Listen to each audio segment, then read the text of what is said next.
If you didn't know that you liked bouncy pork, you will now. Respect the dead, damn it. But also find all the treasures. You'll feel like you're burning, man, after seeing these structures.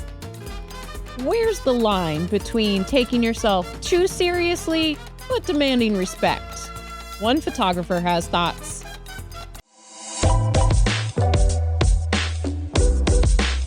From Southern California's largest paint and sip studio, Spotlight with Purple Easel. Welcome to Purple Easel Spotlight, where we put the spotlight on artists and creatives. My name's Latoya. And I'm Megan. And we're both art instructors here at Purple Easel, the world's largest paint and sip studio. And we're going to have a lovely episode for you today. We're going to be talking about some art news. We're going to be talking about our lives and our topic, which we'll talk about later. But before we get into all of that, as always, Megan, what's going on with your life right now? You know how I was saying last week how I was like nailing things? Oh, yeah. Mm-hmm. Yeah. Okay. So the other side of that is when you're like, what happened? Well, I struggled. So my lantern was too good. All right. And so I made this crow. Okay. But then the lighting was wrong, which I get it. But I was looking at a reference that was kind of wonky. And so it didn't quite look like a crow. And I had to go back and do some stuff. And then I was like, okay, but what do I do with the background? Because now it doesn't tie together, but I don't want to put in more detail. Like I was originally going to put fall leaves. Uh-huh. I'm like, that's going to be too much. So then it was like, okay, what can I do? And so I have this vague, distant castle city situation. But I was also like considering making that into a sign at the bottom, which I thought would be cool, right? And I could just cover that whole area. But then what do I write on the sign? And that's a decision so far beyond what I'm capable of. I like the city. I like the ambiguity of it. Yeah. Like you can make your own story. If I put a sign, I'm making the story. Like it is not ambiguous anymore. It's this. It's whatever this is. And how do I decide what this is? I don't know. Well, it's up to you to decide what you want the viewer My decision is to not make a decision. Oh, well, I would just keep here the we city. are. I think it's really gorgeous, though. It's so spooky. I'm just not. I don't know. What don't you like about it? I was on a high about it, and then it just kind of. What happened? What don't you like about it? My bird's a little weird, so I didn't really sketch it out enough beforehand. Again, it wasn't quite the right reference. The lighting was coming from the other side, so then I had to kind of change it. The bird doesn't bother me. Okay. Yeah. It's just me then, I guess. I think you just need to remove your eyeballs and then put them back in. That's the thing, though. Like, every artist goes through, because you have a certain vision, a certain expectation, and it's... I still struggle with that. Like what I think is terrible, somebody else might love. In fact, I'm trying to get some paintings together to sell. Yeah. No, I like this a lot. I don't like half of the things I'm trying to sell. So I'm like, $20. No, this is definitely not $20 at all. Like, no. Well, thank you. Thank you. This is why it's good to have a community. Yes. And other artists to talk you out of your funks. Yes. Okay. Also, comment below and tell Megan how much she should sell this for. And also, let us know what you guys think about the painting, because I think it's gorgeous. I'm glad you like it. Yeah. Somebody does. Are you going to sell it here, or? I was going to throw it on Etsy or something. Okay, cool. Although... I went on my Etsy account for the first time in a few months. Okay. Oh. Yeah. I had an order that I missed, apparently, and I got a 1-star review, which that's on me. That's on me. But it tanked my whole shop is only 1 star now. My 20-something other 5-star reviews mean absolutely nothing anymore. So I'm a little bummed, but I deserved it, right? Like I ordered the thing for her and sent her a refund before I even saw the review. Yeah, like once I realized I had missed it, I was like, oh no, let me fix this for you. Damn. That sucks. It is what it is. But I mean, what's happens when you get a sale once every few months and I didn't see the alert for whatever reason. Here we are. I have not gone on my Etsy in like years, but I don't sell anything on there anymore. Thank God. Yeah, I took a bunch of stuff down and I'm going to hopefully throw some more stuff up there. It needs an overhaul. Most of it's like a few years old. So. Okay. Well, for me this week, I just want to say that I made the world's shittiest cake ever. And I was like, wedding cake. I'll make my own wedding cake. About a lazy Susie or whatever. And I messed up when I didn't use buttercream or like a fondant. That's where I really done messed up. But to erase that memory I have of my really crappy cake, I just want to show y'all some of my bangers. Let's do it. That I've made in the past. So this is one of my cinnamon bundt cakes, and the icing is homemade. I make that homemade. And I also make kind of like a cupcake version of it. So you can just pop it in your mouth. Oh my God. Just like that. Boom. And then we have the creme de la creme. Hey. This, you made that? Yeah. That's adorable. Thank you. And so how I felt when I was looking at my pictures was, I'm something of a baker myself. But I actually did quite a bit of art stuff last week. I just can't share because they're all weddings related. Fair. Stuff. That's fair. But I did try to do the cake, and I'm like, you know what? I'm something of a baker. I'm gonna talk to the people about my baking skills. Speaking of cake, yes, I have a cake stand in my car in case you want it. I brought it with me today. Oh, okay. I'll take a look. See, sweet. See how it's good to know other artists too. So, newsy news. What we yes, and art news. I don't know if you guys have been under like a rock lately, but there's this pygmy hippo, and her name is Mudang, and she's in Thailand. And if you don't like bouncy pork, you will like her now. So I wanted to show some fan art of Mudang because she's like got You never heard of Mudang? I guess I've been under a rock. I don't know. This is news to me. Oh my gosh. It is news for real? For really real. Yeah, this is the first. They're even doing birth chart readings. Oh my gosh. Like, it's really insane. But she's a super cute hippo. We'll talk about her while we look through some of her pictures. This picture is like one of the, let's say like famous, but it's her handler like massaging her cheek, and she's just looking, and she's so cute. She's very jumpy, very playful and excited. Oh my gosh. Here's her with some chopsticks. And then this is also her. And what she likes to do, she's a very, she has no teeth, so she like chews and pretends to chew because she sees her mom chew. Yeah. And she also like gnaws on the handler's like legs and fingers and stuff because she doesn't have teeth, so it doesn't hurt. And she's like a cat dog. She's very much like a cat dog. Oh, yes.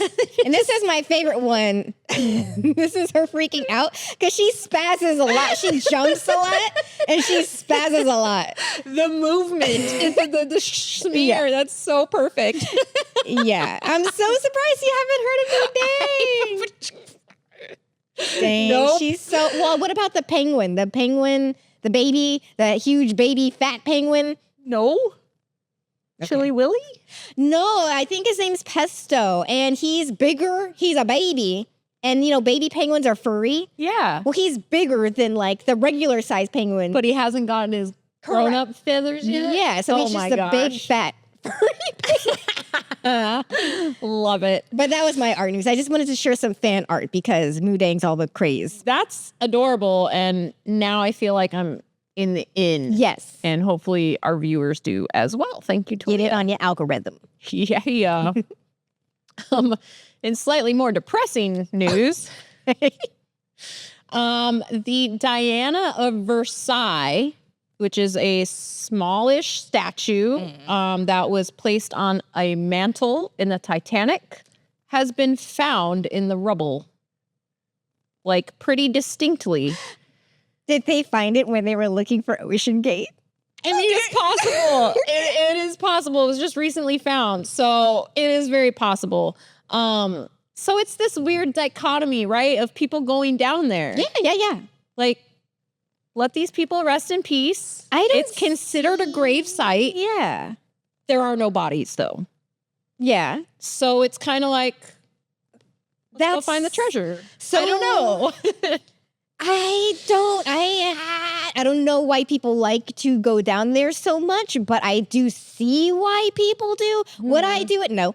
I have no interest in going to see like anything of the Yeah. Titanic related. I'll watch videos Right. and documentaries, Yeah. but I'm not going to go down there. I don't know. It was such a like solemn, heart-wrenching thing just to be standing above the USS Arizona and Pearl Harbor. I don't think I could go down there. Not aside from the, being trapped in a small vessel, which we know how that can turn out.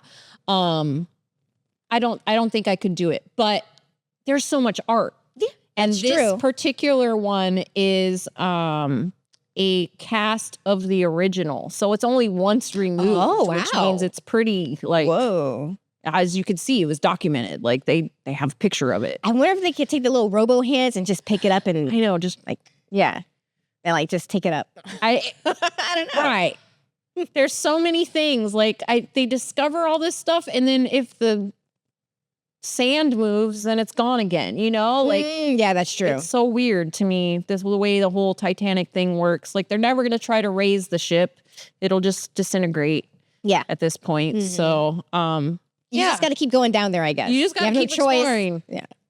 James Cameron went like 33 times. Yes. Uh-huh. I mean, he made a movie. So if anybody was going to, kind of makes sense. Yeah, no, totally. But I just recently learned that him and Bill Paxton were down there when 9/11 happened. So they came up and the whole world is freaking out. And they're like, what's going on, bro? Whoa, that's crazy. Yeah. Little fun tidbit. Yeah. Strange world. Strange. Speaking of strange. Speaking of strange and some Burning Man news. So Burning Man's popping off right now. And I'd never go because it's too hot. Yeah, no. It's too no hot. thanks. But I do like seeing the structures that they have and the different times of day that like the structures look a certain way Yeah. during the different Artists thing. really kind of think things through and placement and scale, and it's cool. They really do. So this first one I really like. It's a feminine kind of body with no head, but the fingers are like the hands are chopped off, but it's like the circlet of butterflies. And the sun can be replaced in the head on this one. Beautiful. I do like this picture too. I really feel like photographers really get to go ham when it comes to Burning Man and Yeah. the structures and all that stuff. And this is what it looks like at nighttime, which is kind of like the moon kind of replacing the head a little bit. That's cool. And it's on a platform, which makes me believe that it will be burned. So I learned that not all the structures get burned if it's on a platform, like to protect the fire from the playa. So like this might get burned.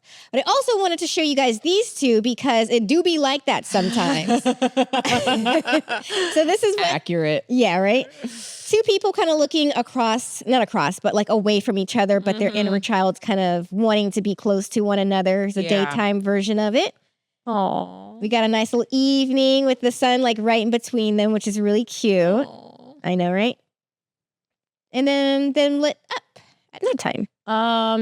An introvert definitely made this I totally thought the same, yeah. because like that's real. Like sometimes you want to sit in your misery, but you don't want to sit with it alone. You don't necessarily want to talk about it, but you're internalizing all that stuff and just having the presence of somebody. Yeah. It's helpful.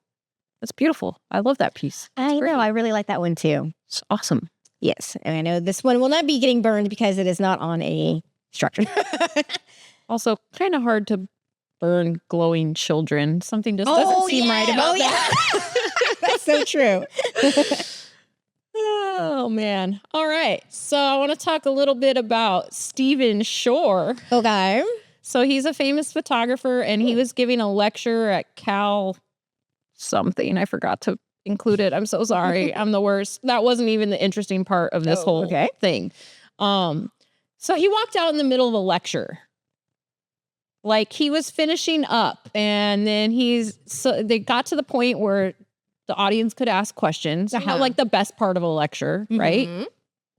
And he starts off by saying, just before you ask that question, I'm going to say something, and I apologize in advance because it's going to be rude. And then he goes on to say how this whole time he's been lecturing, people have been staring at their phones. Okay. And he's like, you've come here, you hear a talk, and you can't even pay attention to whom you've come to listen to. How can you pay attention to the food you eat or feel the sunlight on your skin? And the audience just sat there silent and then started applauding like crazy. And he's like, I think this is a good time to end it and just.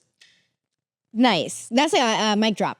Yeah. Mic drop. Yeah. And it's 1000%. How are you going to go to a lecture and be on your phone? Like, what's the point So of my that? first thing is like, well, maybe they're taking notes. Maybe they're recording. You know, like I don't want to think the worst of people right away because different people learn different ways, like taking information. Maybe they are excited to be there and they want to capture every moment. I don't know.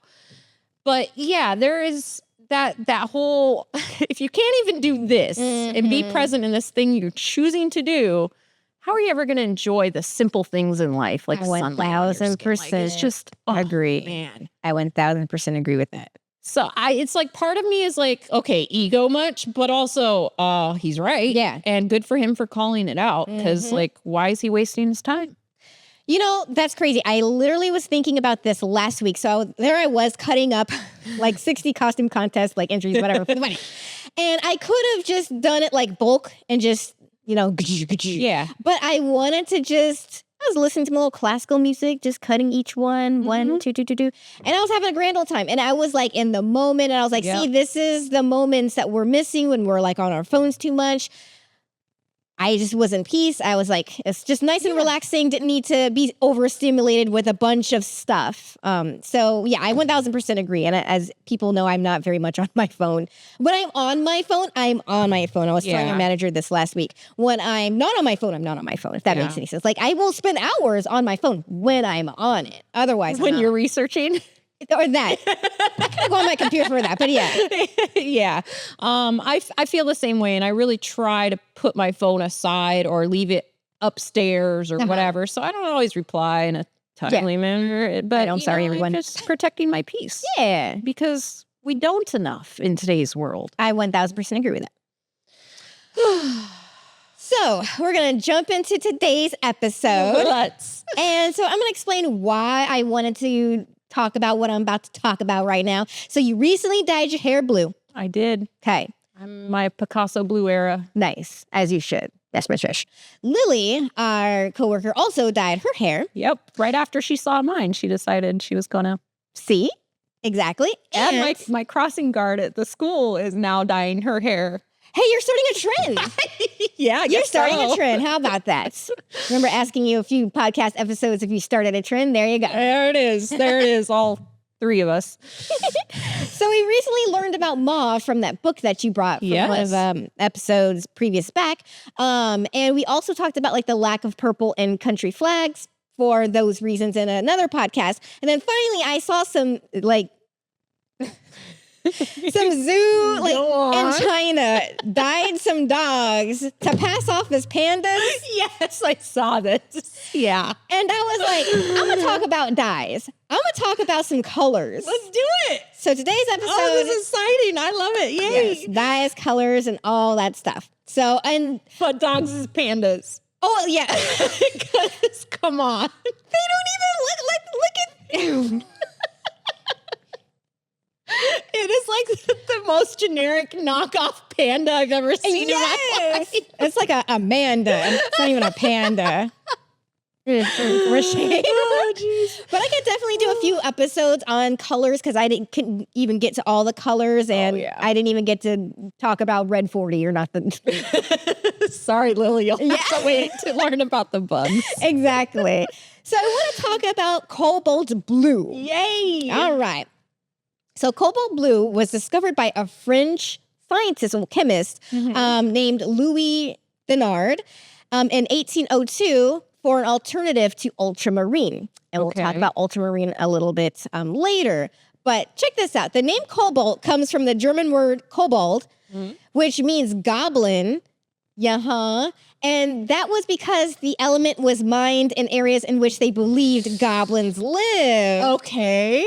Interesting, right? Wow. I never knew that. That is insane. And it connected. Like, I can vouch for this because when I used to play World of Warcraft, there's these little goblins called kobolds. And then there's kobolds in Dungeons and Dragons. So I'm like,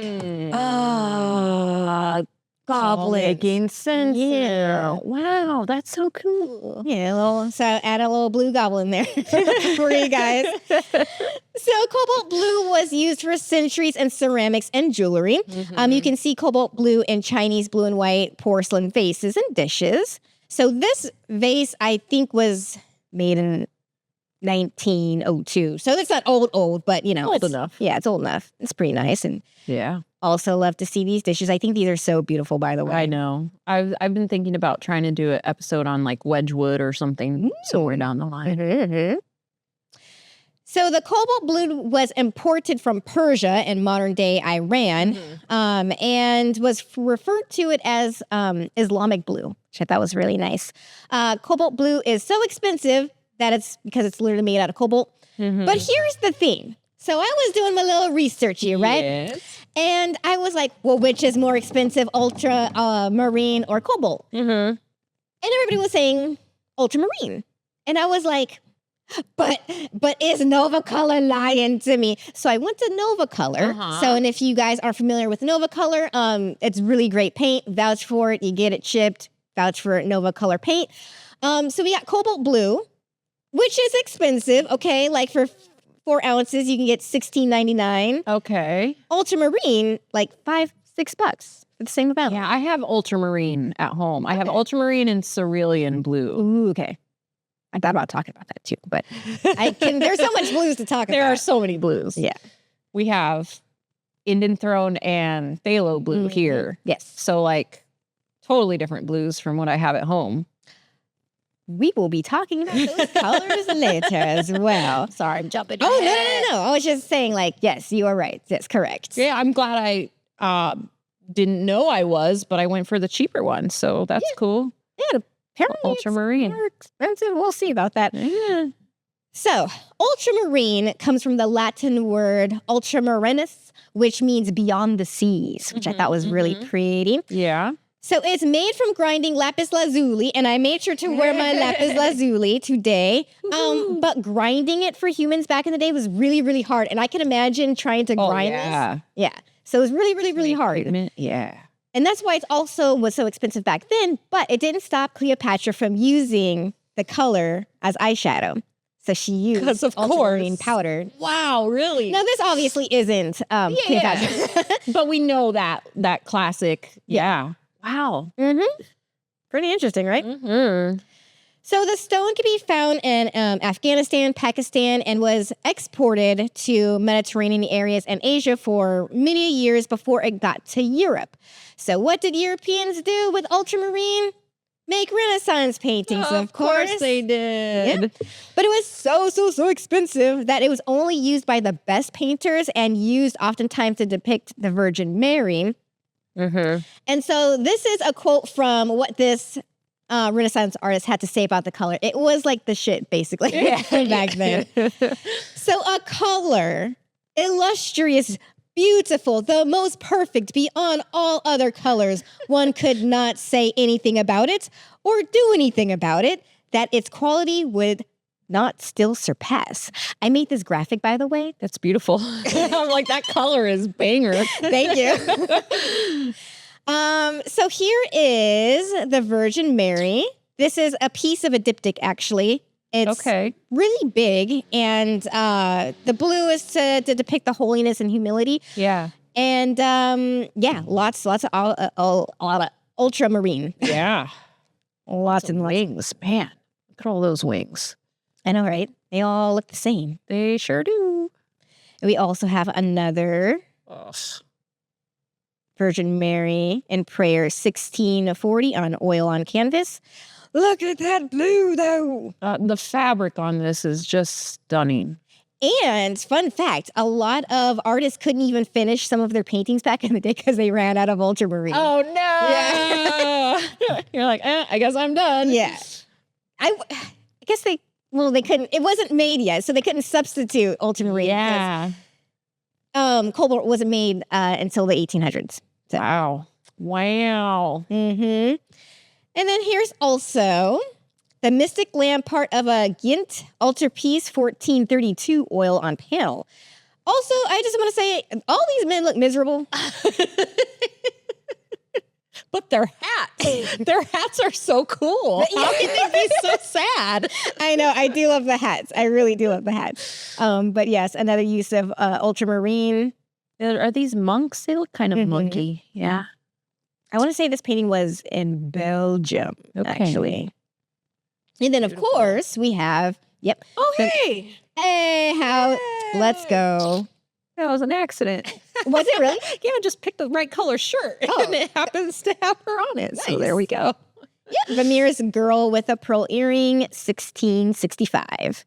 Eye on. So speaking of Europe, Hey. let's segue to royal blue. Ooh. So the term royal blue actually comes from England, and it was a hue that was created for a competition, like for a dress for Queen Elizabeth in the 1800s. So they're like, we're going to have a competition. Who can make the best dress? This royal hue, we're going to make a new hue, and it's gonna go. Now, okay, here's the picture of Queen Charlotte, but this isn't her dress per se. I just wanted to show a picture of Queen Charlotte. But lesser known names for the color blue are Queen Blue, Imperial Blue, and are also confused with Navy Blue, because it looks very similar. Now, royal blue is a lot more of a modern color. You'll see this color in business logos because it's associated with trust and reliability. Wow. Yeah, so Wow. right? I didn't realize how much we use blue. No kidding. Yeah. And they're not exactly the same, but they have the same tone to them. Yeah. That is impressive. And it does. I can remember this from my graphic design training that especially when you're making a logo, there's psychology into all the colors that we use and why not food colors, but companies that sell food have certain colors and schemes and da-da-da-da. So yeah, there is kind of like I know Twitter. Well, this is Twitter back when it was Twitter, but or Facebook or Visa or anything. I trust Visa. I trust Disney. This was basically the color of all my classrooms in high school. Really? They were blue because they were supposed to be calming. Okay. And I guess you don't want uncalm high schoolers. Yeah, fair. My high school color was blue also. It was blue and gold, really? Mostly blue. Interesting. So you'll see royal blue makeup and you'll see royal blue in makeup, dresses, cars, furniture. And it's kind of like a tasteful accent color and it suits all skin tones. So here's just like another picture I whipped up of just how much we use blue and don't really even think about it, It's a generally good color. Okay, so like my favorite color is teal, but like right behind that is blue. Okay.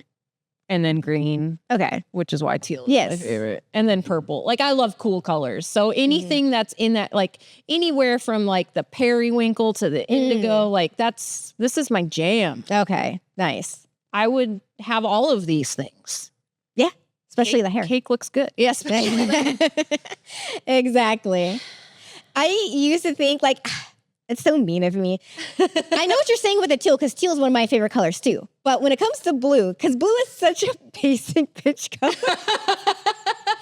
when I would say, what's your favorite color? And they'd say blue, I'm like, yeah. Well, what? What blue? Sky blue? Yeah. Like ocean blue? There's so many blues. They run the gambit. So yeah, I actually just wanted it to end there because I could have kept going. There's all sorts of different color blues. But I just kind of want to go through like a quick run through of like the history. We learned some things. Yeah. Cobalt, goblins. Goblins. Yeah. Who knew? Yeah. That's super cool. That's crazy. We need to do this with all the colors. That's my plan. Yay. That's my plan. I love color. So before we get into our next artist, which is also very colorful, I wanted to take a quick little stop and think about where we work, Purple Easel. Yes. So we work at a place called Purple Easel. That's where we are. And yes, that's literally where we're at. And I wanted to bring up this Yelp review. And it was actually longer. I just chopped it smaller because it was so long. But I really like this from Alexis. It says, Purple Easel provided an incredible experience for my siblings' birthday celebration. The staff's friendliness and helpfulness were outstanding, making us feel at ease and welcome. The attention to detail in explaining paint techniques, color mixing, and station preparation made the artistic process enjoyable and accessible. Choosing the surprise painting class, there you go, added an element of intrigue to the celebration. My sibling's birthday at Purple Easel was a memorable and delightful experience that I would highly recommend for any special occasion. That's perfect. Yeah, I know. I love it. Especially that it was the secret painting. Yeah. That's so cool. So for those of you who are unfamiliar, we Thank have you. secret paintings where basically it's under a curtain. Mhm. And so normally we have our blank canvas and the painting that we're going to be completing for the class up front. So this one is not there. And people are intimidated by that until they do it. And then they're like, this is easy. This is way better. This is no expectations. You're just following along and having a good time. Yeah, I like that because it takes away the, is it gonna look- I can't do that. How am I going to do that? No, there's something magical about it. I really enjoy our secret paintings. Yeah, no, I love teaching them. I'm glad that the customers are enjoying it too. Yep. So thank you so much, Alexis. And make sure to like, subscribe, share, ring that bell, add to the conversation. Leave us a comment again if you like Megan's painting. How much does she sell it for? Your favorite blue is. Or yes, what your favorite blue is. Yeah, mine's what be teal. We don't need to talk about me anymore. It's fine. That's fine. But I wanted to talk about our up and coming artist, and I don't even know how they do this, son. I really don't even know. Oh boy. So her name is Moon Dipper Tie Dye. Okay. So there's a whole science when it comes to this whole tie-dye situation. I don't know how it gets done. I don't know how they even do this. And also, excuse the thumbnails, all of their content was reels mostly. Yeah, that's so hard. Yeah, I know. I was like, I want to show everyone. It's hard to but get still images nowadays. who would have thought? Right. Like, what world are we living in? Yeah. We can't even get pictures of art anymore. I know, that's so weird. I literally think of that too. Like, such a strange time. It is. So here's what she does and what other tie-dye folks do. And again, it's math. So they take the cloth and they bundle it, but it's math. And you don't know it's math until you unveil it, but they know it's math when they're doing it. I don't know how they do it, but they tie it and swirl it and they know what patterns are going to come about. Nuts to me. Like how your brain can tell you made a snowflake last night for the first time, and she's like, Mom, look what I made. And she opens and she goes, oh, that's not what I expected. I'm like, yeah, there's a learning curve. There is a learning curve. And this totally made me think of the, what do you call them? The snowflakes. Yeah. Because you think it's going to be cool, and you're like, It's all wonky. yeah, like I thought this was going to be better. So yeah, here's another picture of just like how it's all bundled, how it's all tied together. So many rubber bands. Right? And then, so this is kind of also what it looks like when you put the dye on it. Okay. Here's bundled up, and then boom. How? What? How? What? What is this? That's a fractal. Yes. What? It's the coolest thing ever.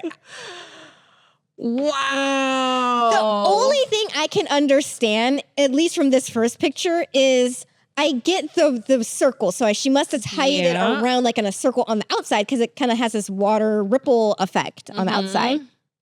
Yeah, for this next picture, again. The amount of detail in the center, though, this is...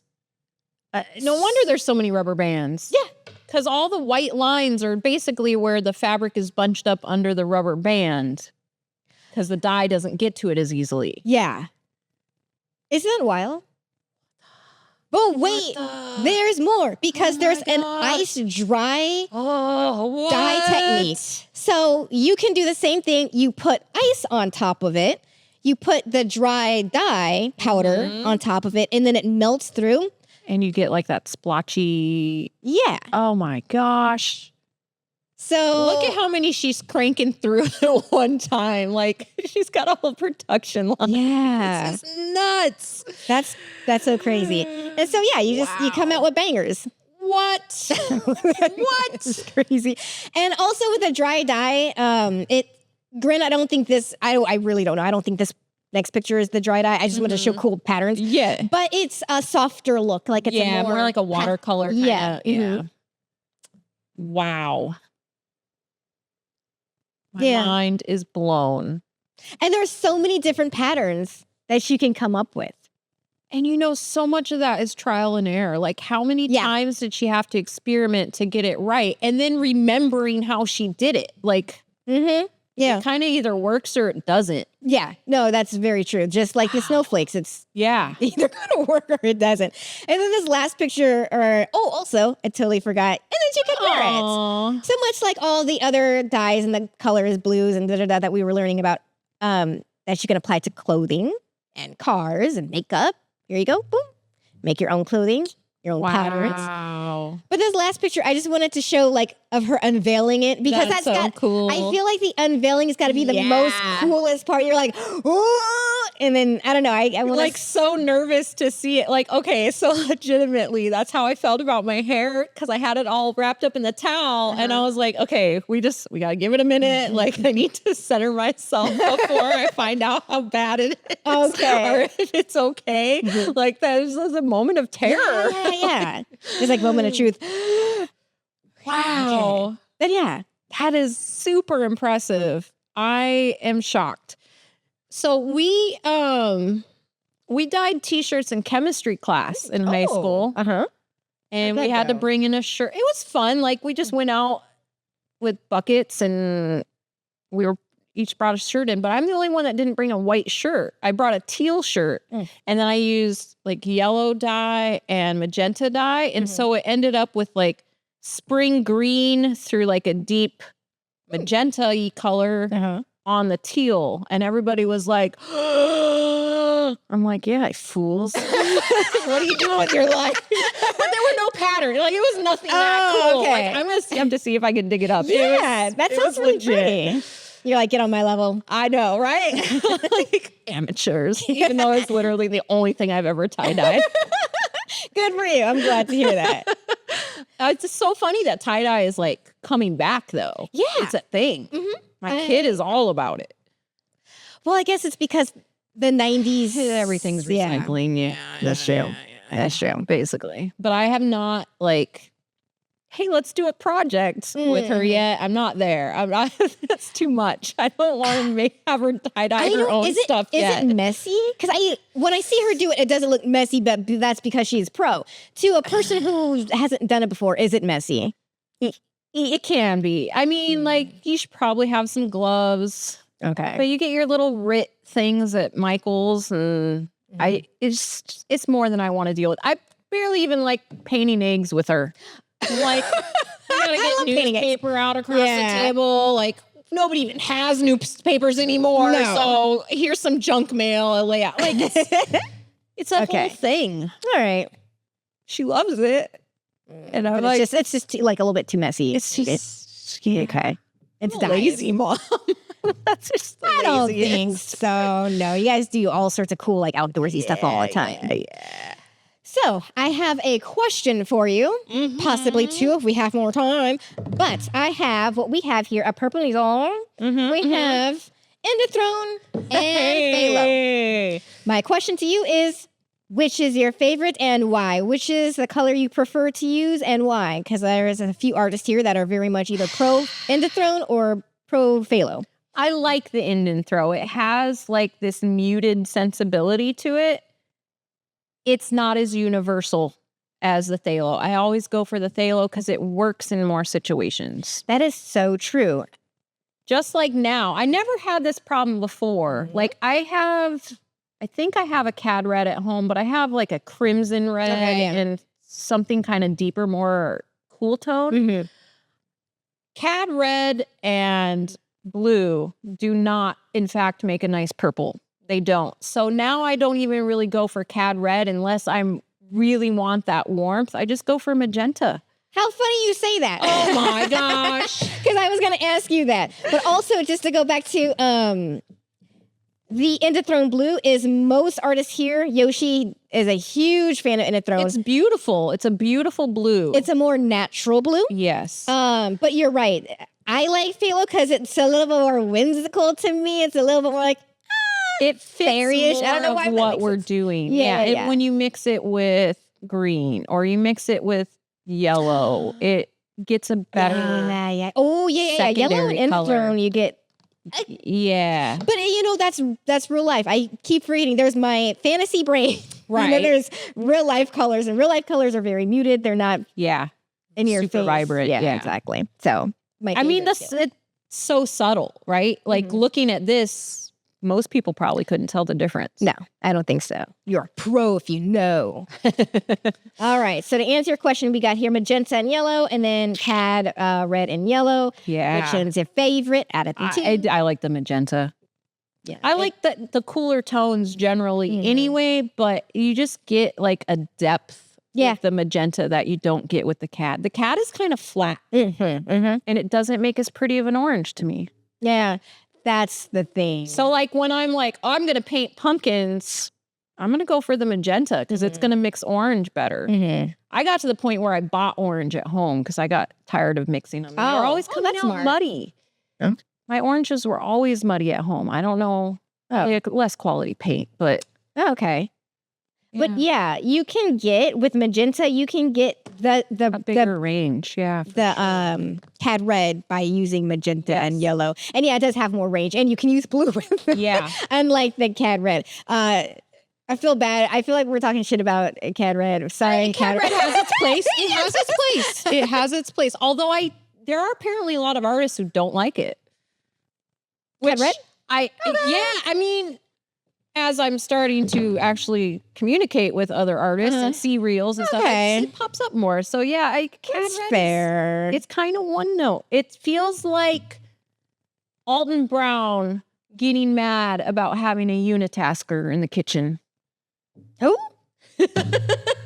He's a Food Network personality. He's been around forever. He did Good Eats. So he goes through the like science, the chemistry of cooking. That guy. I like that guy. He's great. I actually saw him live once, but he hates unitaskers. Like if it's a gizmo that does one thing, like slices avocado, why are you going to have it? Like that's dumb. The only unitasker you should have is your fire extinguisher. But I feel that cad red is kind of a unitasker. The range is limited. Yeah, it is true. Ouch.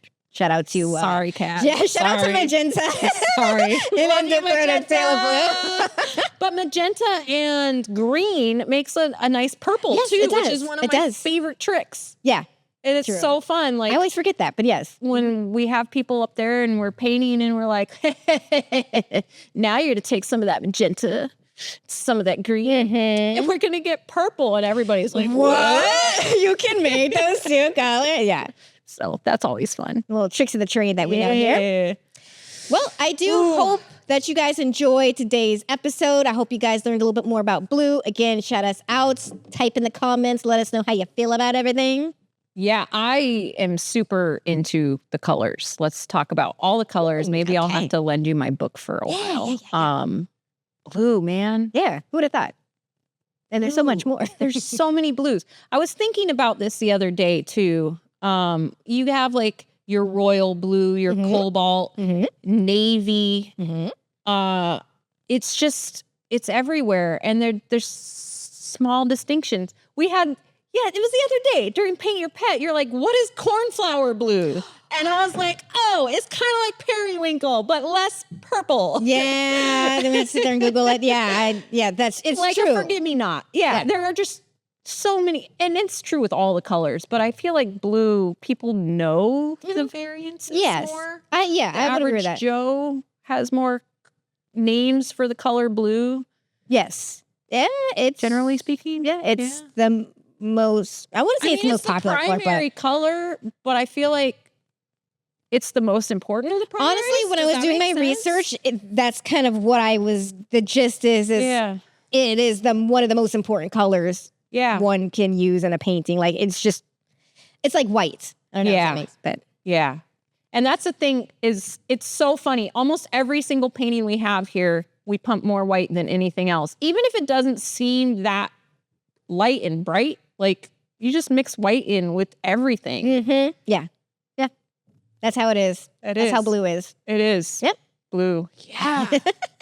Well, I'm glad that not only am I in my blue phase. I got in my blue phase too.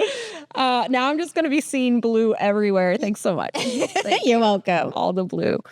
Well, as you're out there in the world experiencing blue, let us know about it. Make sure to check out the links and check out our artists, the Moon Dipper tie-dye. Wow, that was phenomenal. Yeah, I know. And I like it so much. I love it. Thank you. Oh, Thank so you. good. So good. And make sure to visit purpleeaselplus.com to paint with the world's largest paint sub studio online. And if you're in Southern California, come by the studio. You can experiment with phthalo and Indian Throne Blue and CAD and magenta. Or maybe just magenta, since we made CAD look so bad. But come paint with us soon. In the meantime, create more and create often. Bye.